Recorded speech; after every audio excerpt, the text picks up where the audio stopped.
Sizə xalçalarımız haqqında elə bir məlumatlar verəcəm ki, özünüz də təəccüblənəcəksiniz. 3-4 may tarixində Azərbaycan xalçaçılıq sənətini dünya miqyasına tanıtmaq üçün Beynəlxalq Xalça Festivalı keçirildi. Hər bir vətəndaş kimi mən də ölkəmin tarixi mədəniyyətinə böyük maraq göstərirəm. Etiraf edirəm ki, bugün orada öyrəndiklərim, eşitdiklərim məni həm təəccübləndirdi, həm də qürur hissi yaşatdı. Təsəvvür edin, bizim xalçaçılıq tariximiz 5000 ilə dayanır. Elə həmin illərdə bizim xanımlarımız öz ayaqları üzərində durmaq üçün evdə xalçalar toxuyub bazar üçün hazırlayırlarmış. Həmin xalçalar bazarda karvansara sahiblərinə, tacirlərə və ya sərraf vasitəçilərinə satılarmış. Xalçaçılıq əməlli başlı gəlir mənbəyinə çevrilir. Hətta qızlarımız özləri xalça toxuyaraq elə özlərinə cehiz də yığarmışlar. Beləliklə zaman keçdikcə formalaşmağa başladı.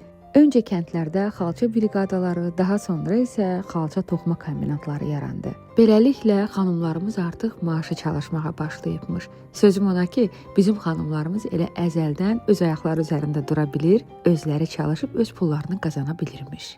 Elə həmin əsrlərdə bizim xalçalarımız Avropaya ixrac olunmağa başlayıb.